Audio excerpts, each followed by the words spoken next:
bien. Padre maravilloso, gracias que podemos unirnos, Señor, a estudiar tu palabra. Te queremos agradecer por tu palabra, Señor, que a pesar de que la tenemos escrita en papel, es tan viva, Señor, como que tú estuvieras hablándola, porque es tu palabra, Señor. Es viva, poderosa. Y cuánto necesitamos, Señor, que las verdades maravillosas de tu palabra, Señor, sean absorbidas en nuestra vida y que vivamos de acuerdo a estos principios que nos llevarán, Señor, y nos transformarán en la imagen de Jesús.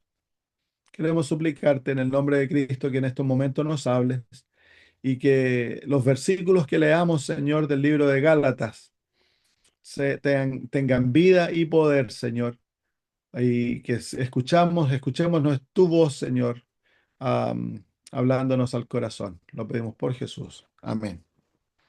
Muy bien, vamos a Gálatas capítulo 4. Ya terminamos el capítulo 3, que es donde el apóstol Pablo en el capítulo 3 él establece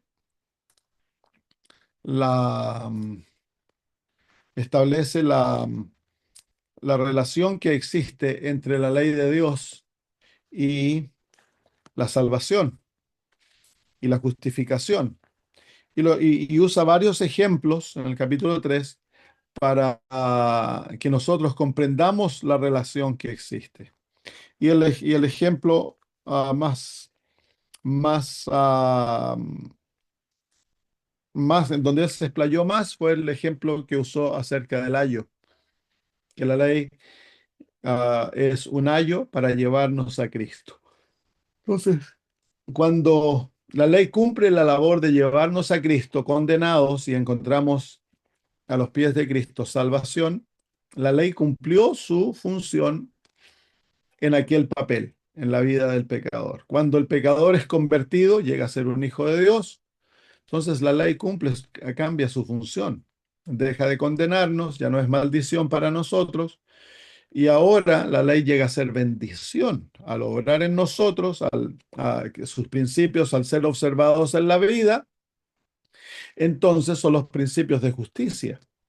Son los principios del carácter de Cristo. Al vivir por fe y por amor los principios de la ley, nos transforma totalmente en la imagen de Jesús. Por supuesto, la ley nunca obra sola. La ley es la herramienta en las manos del Espíritu Santo para obrar en nosotros un cambio total.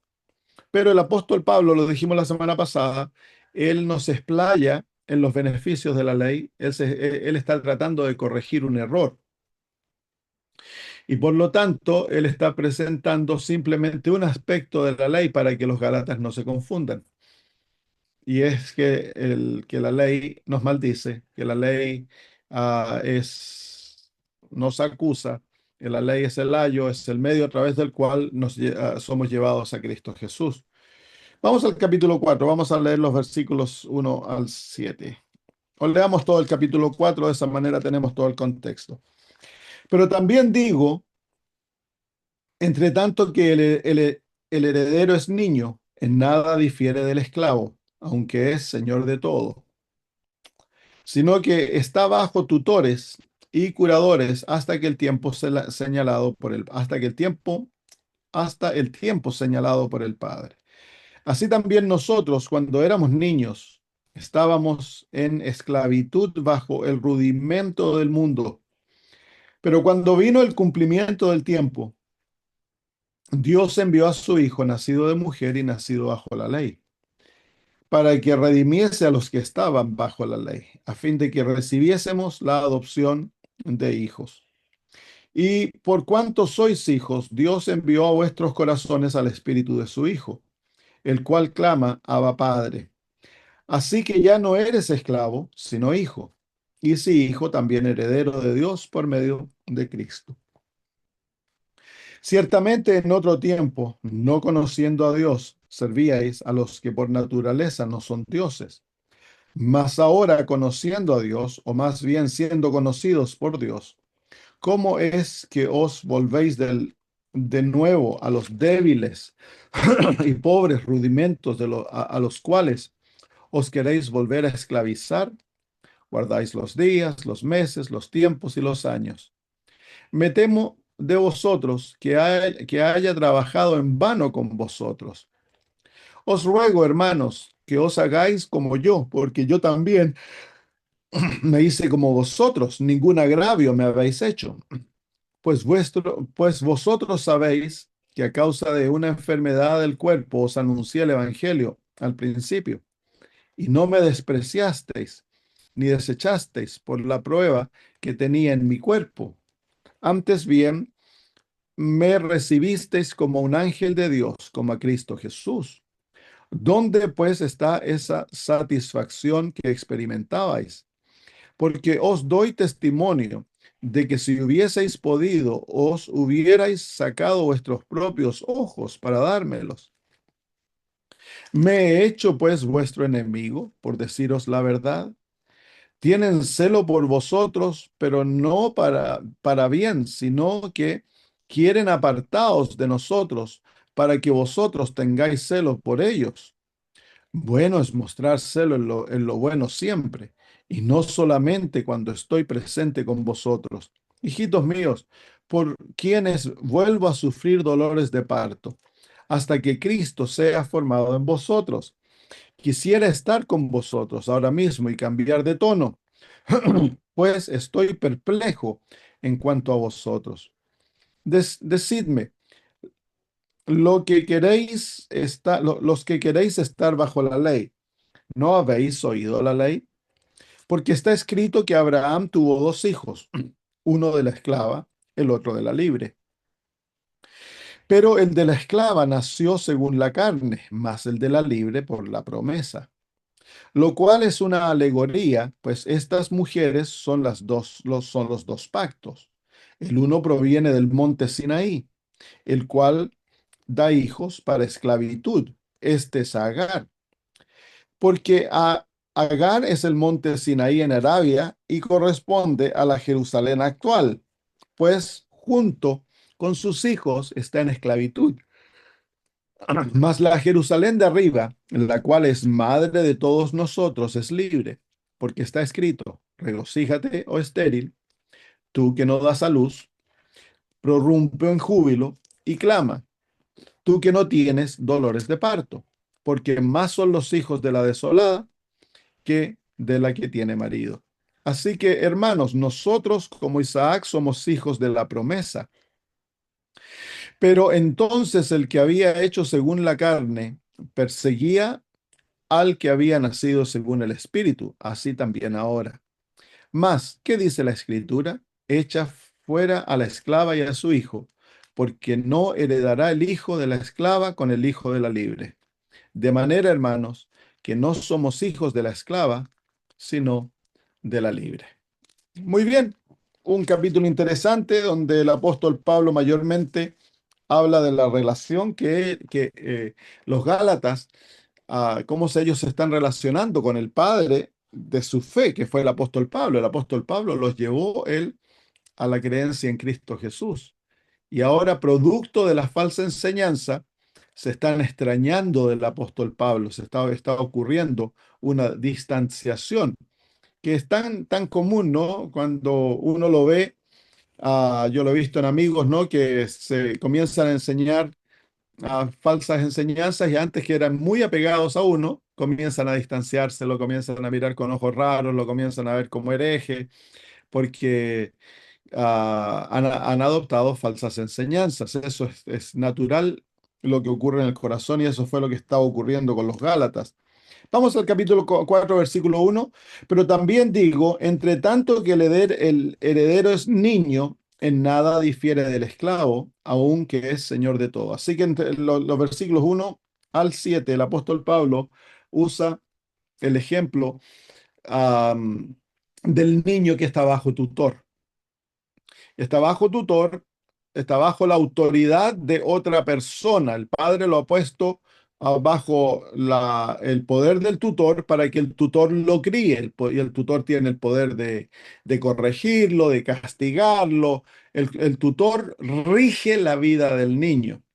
Entonces el apóstol Pablo dice ahí, ¿no? De que no hay diferencia entre el esclavo y el niño heredero cuando son niños. ¿Por qué? Porque ambos están bajo autoridad y la autoridad tiene pleno control de la vida de ellos.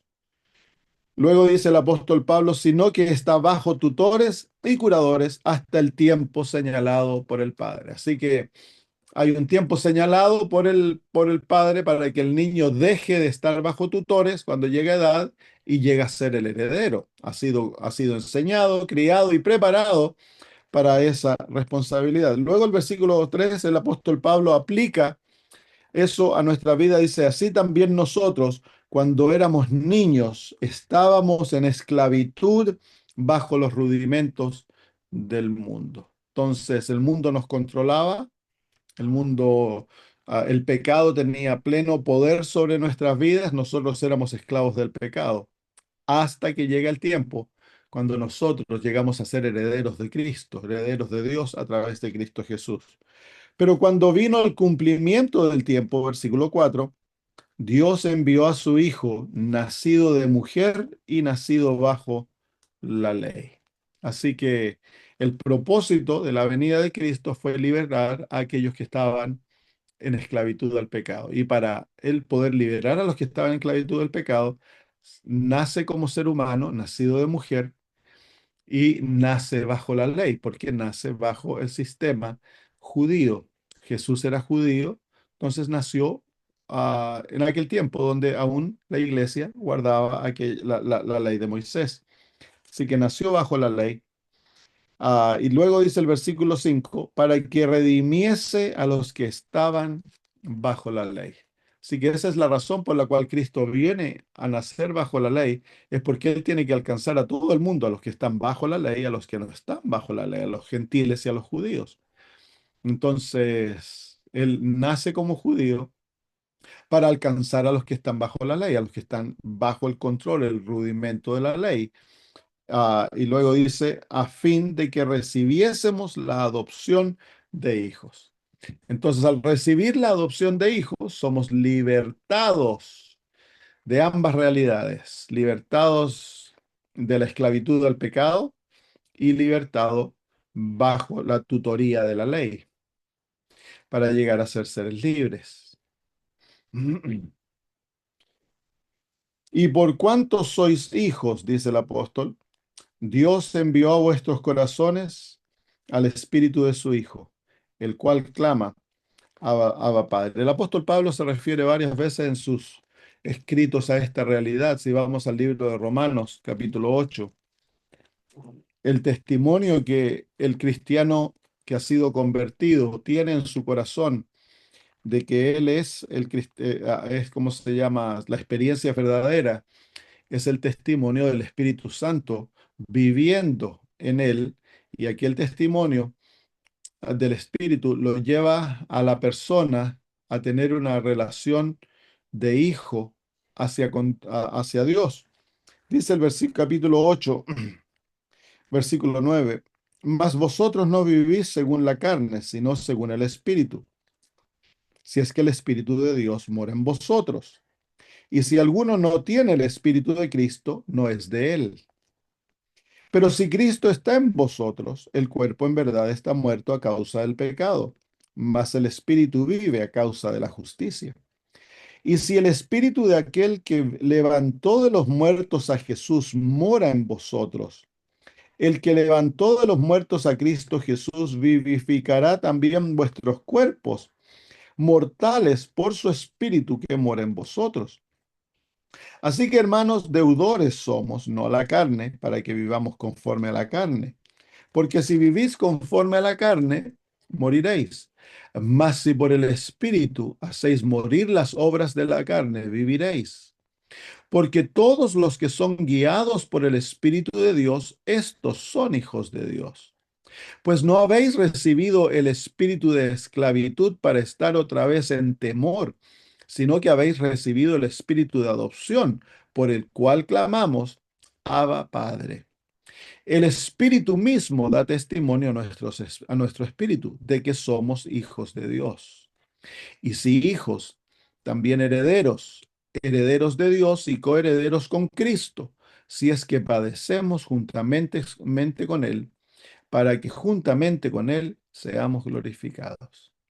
Entonces ahí está lo mismo, el mismo principio de lo que el apóstol Pablo dice en capítulo 4, versículo 6 de Gálatas. Y por cuanto sois hijos de Dios, Dios envió a vuestros corazones el espíritu de su Hijo, el cual clama, Abba Padre.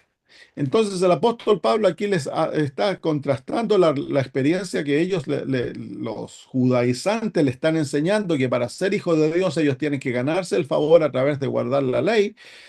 El apóstol Pablo dice, no, a través de Cristo ya habéis llegado a ser hijos de Dios. Y porque sois hijos de Dios, el Espíritu, Dios ya les envió el Espíritu, y eso es lo que da testimonio de que sois hijos de Dios. En otras palabras, ah, nosotros llegamos a ser hijos de Dios a través de la fe en Cristo Jesús. A través de esa misma experiencia, Dios nos da su Espíritu y el Espíritu Santo ahora en nuestra vida cotidiana testifica que somos hijos de Dios. Nuestro estado de ser hijos de Dios no es ganado ante Dios. No es obtenido. Incluso durante la vida cristiana, nosotros no nos ganamos esa posición por una actitud de fiel obediencia a la ley de Dios. La fiel obediencia a la ley de Dios es la obra del Espíritu Santo en nosotros, que ya ha sido otorgado. El Espíritu Santo ya nos ha sido dado por creer en Jesús, por aceptarlo a Él como nuestro Salvador. El Espíritu Santo nos es otorgado y eso garantiza que somos hijos de Dios. Y el Espíritu Santo da testimonio interno que nosotros somos hijos de Dios. Entonces, ¿cuál es la prueba de que somos hijos de Dios? Es el Espíritu Santo. Y el Espíritu Santo da frutos de testimonio de aquella realidad interna, que es el cambio del carácter, el cambio de la vida, la transformación que ocurre. Eso el apóstol Pablo lo habla en Gálatas capítulo 5, el fruto del Espíritu.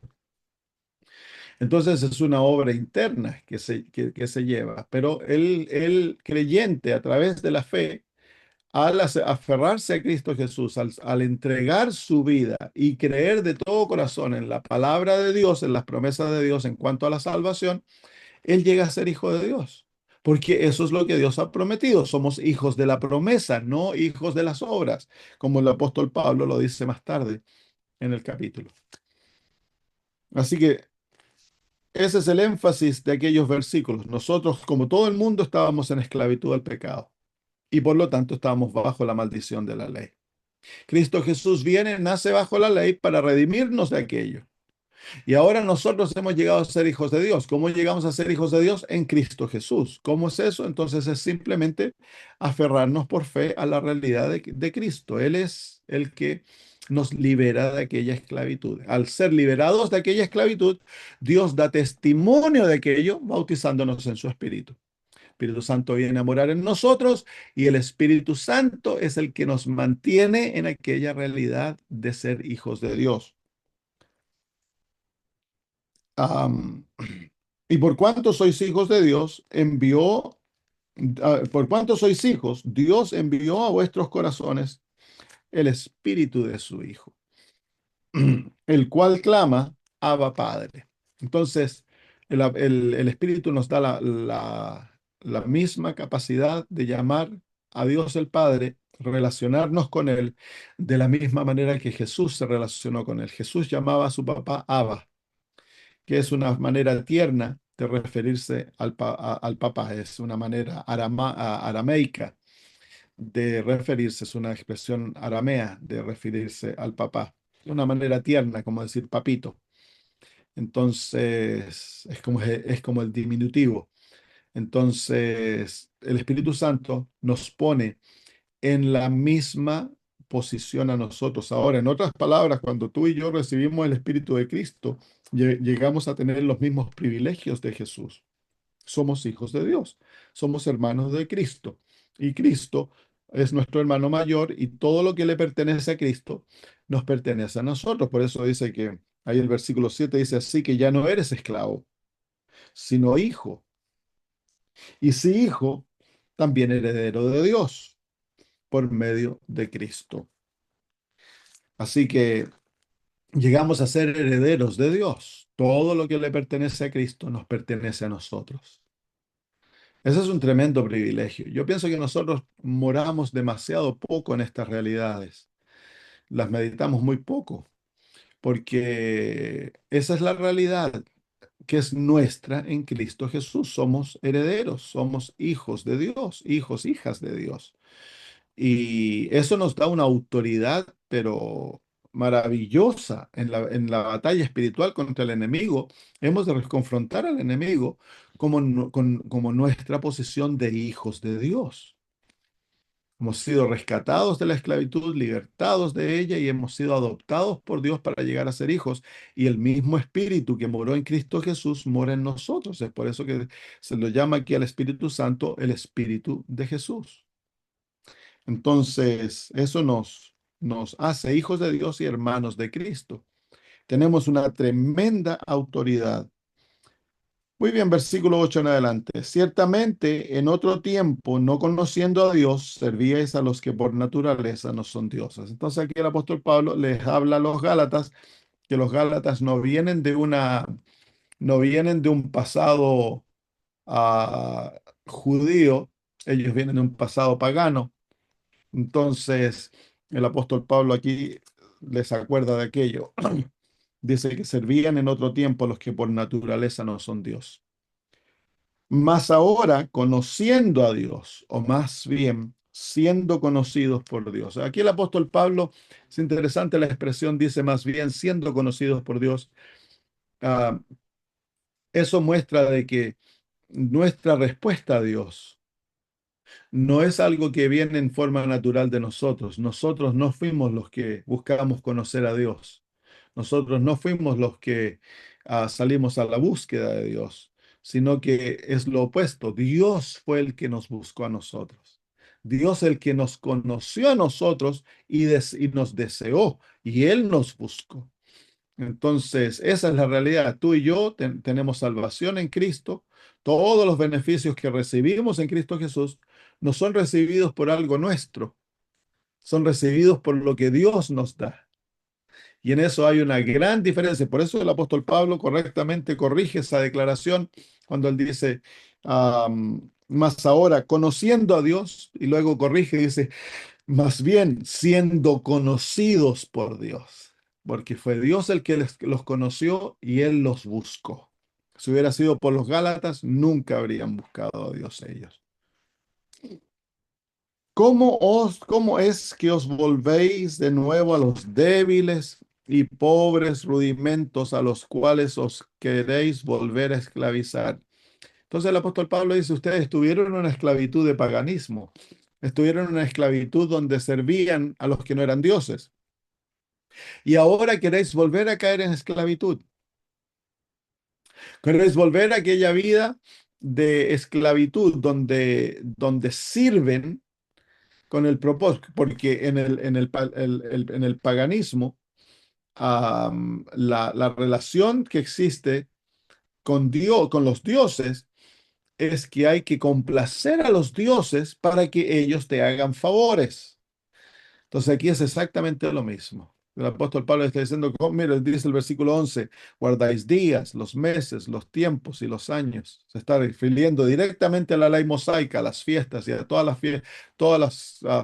las cosas que iban incluidas en la ley mosaica. Entonces le dices, vas a volver a ser esclavos, a guardar todas estas cosas para que Dios os acepte. Ahí se encuentra el asunto de la justificación.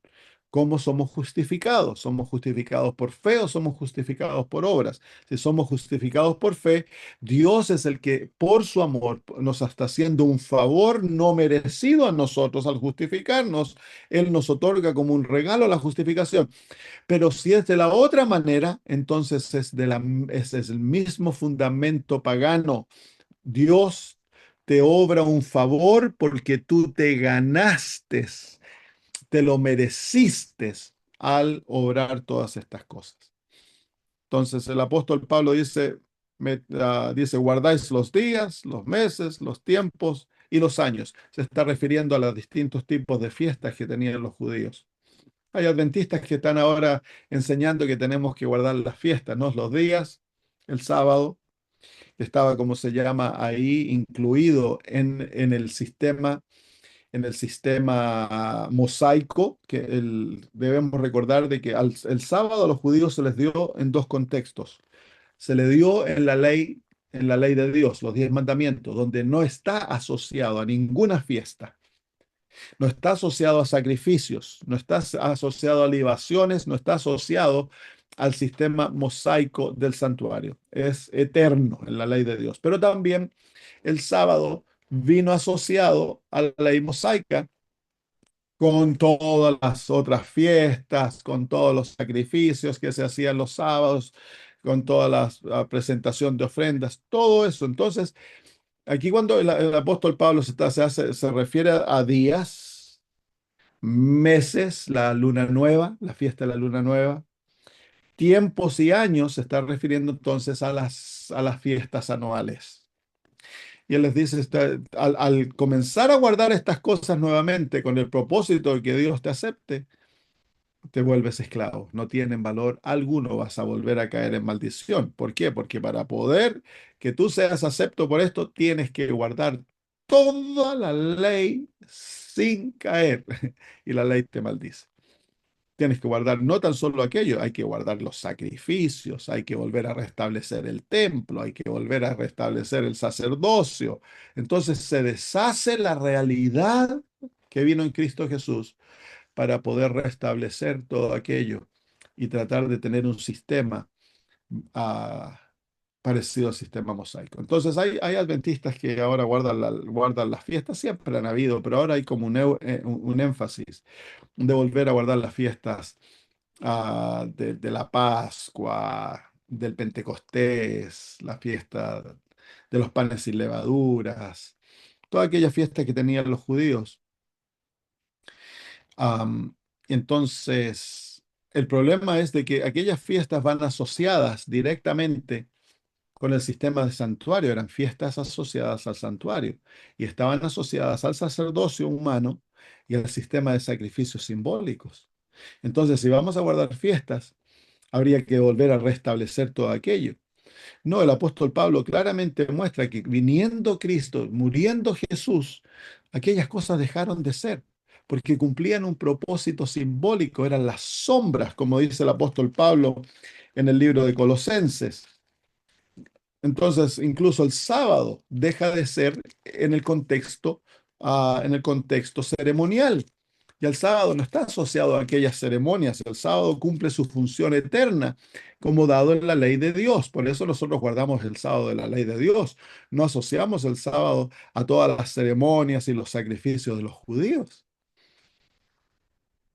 En Colosenses capítulo 2 dice el versículo am, 16. Por tanto, nadie os juzgue en comida o en bebida o en cuanto a días de fiesta, luna nueva o días de reposo, por lo cual, todo lo cual es sombra de lo que había de venir, pero el cuerpo es de Cristo. Entonces, cuando llega el cuerpo, cuando llega la realidad, las sombras dejan de ser. No es necesario seguir observando sombras participando en todos los símbolos y los ritos que tenían ellos, que eran como propósito enseñarles la gran realidad. Pero ya nosotros tenemos la realidad.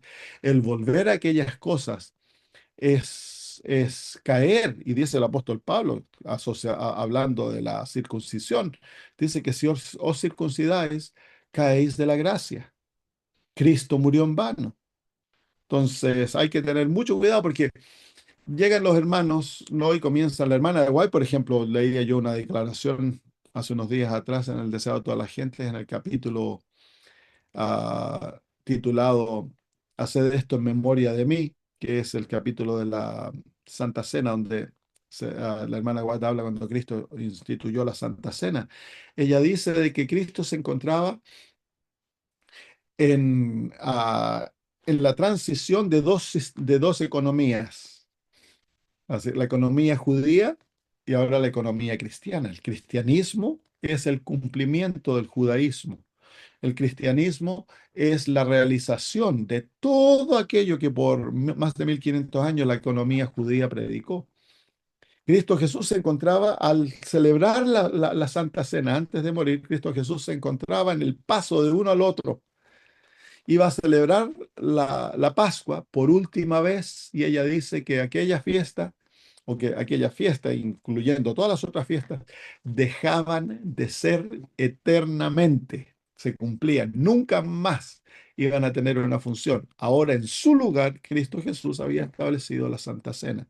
Y la Santa Cena no se celebra una vez al año, la Santa Cena se celebra cuando queramos celebrarla. Podemos celebrar la Santa Cena en la Iglesia Adventista, se celebra por lo menos una vez al trimestre, pero podemos celebrarla todas las semanas si queremos la Santa Cena. Los apóstoles, cuando ellos se juntaban, por lo general celebraban la Santa Cena en memoria de Cristo Jesús. Así que lo hacían bastante seguido. Así que el apóstol Pablo aquí está claramente usando el lenguaje de las ceremonias judías para claramente mostrar de que si ellos caen nuevamente en eso, comienzan a hacer aquellas cosas, caen en esclavitud.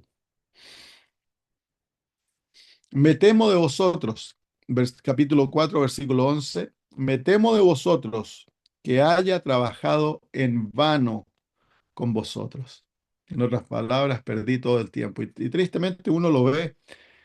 Hay gente que llega, uno trabaja, les enseña, los atrae, se enamoran de Cristo, son bautizados.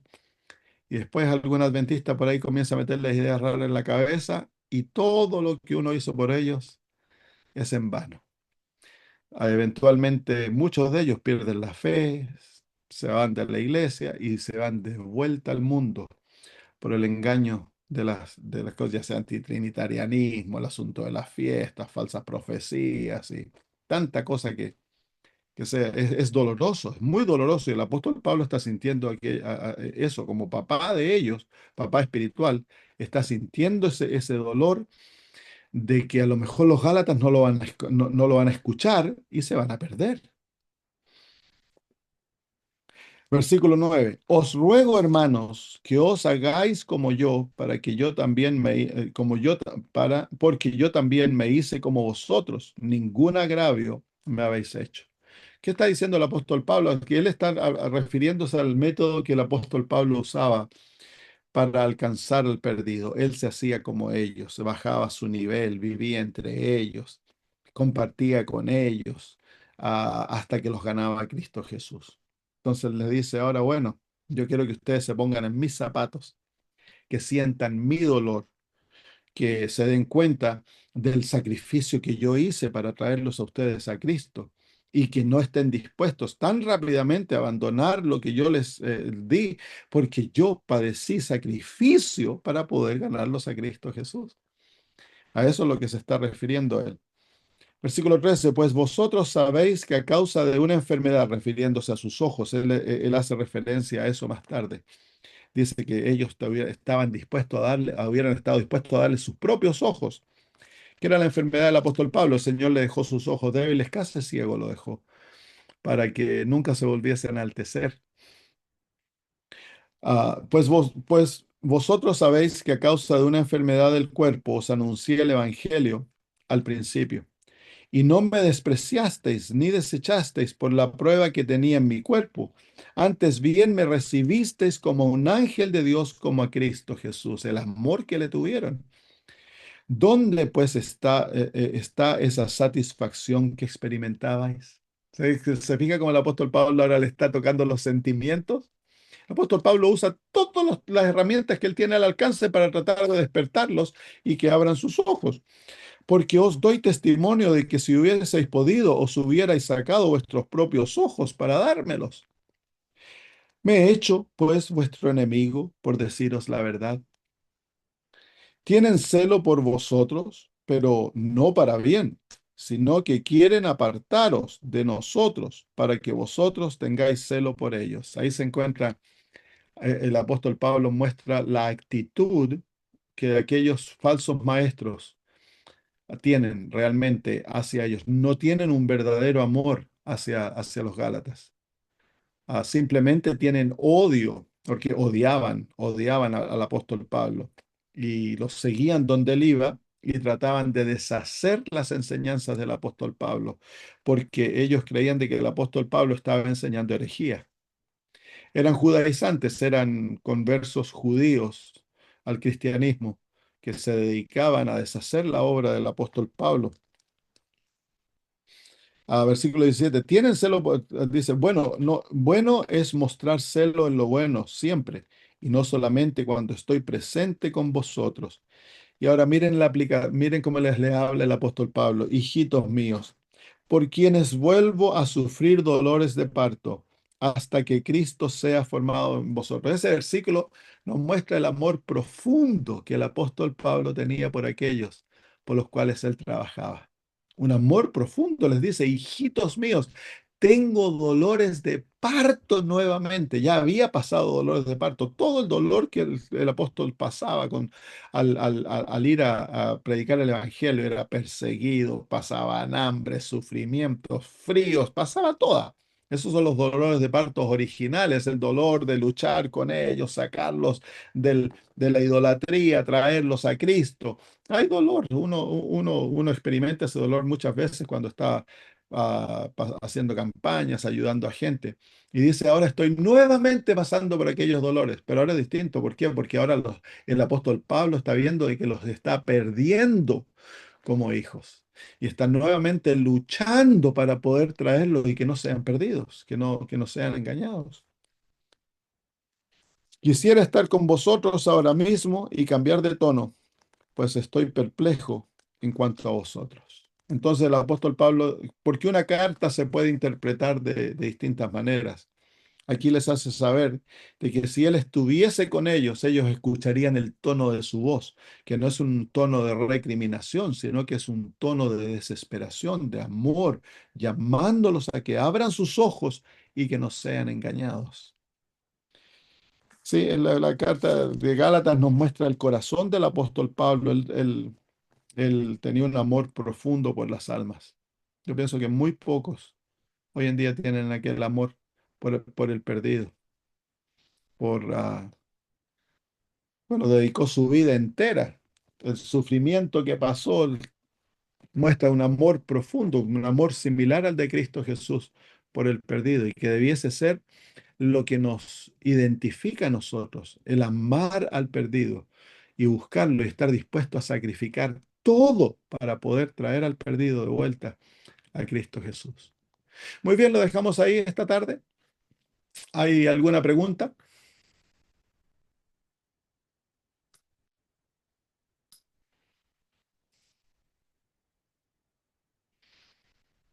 No. Muy bien, pues si no hay pregunta, entonces oramos y terminamos. Oremos. Querido Padre, gracias por mostrarnos el corazón del apóstol Pablo. Gracias, Señor, por ayudarnos a ver los sentimientos profundos que este hombre, Señor, tenía por aquellos a los cuales él había traído a Cristo Jesús. Señor, nosotros corremos el mismo peligro de los Gálatas, de confiar en nuestras propias obras, confiar, Señor, en las cosas que tú nos has dado para nosotros sentirnos que somos aceptos ante tu presencia y desechar la fe, Señor.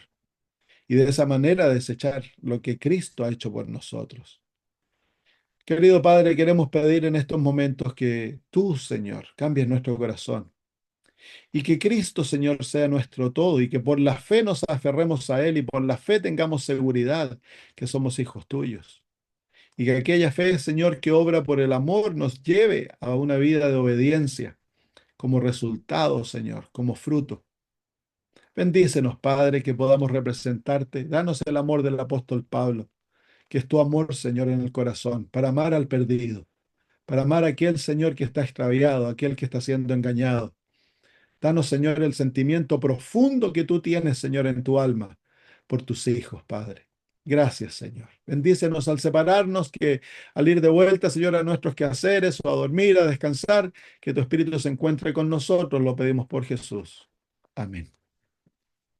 Muy bien, un abrazo para todos. Abrazo, Samuel. Chao, chao. Que el Señor Gracias, les chao, Bye, bendiga. chao. gracias, chao. Bye.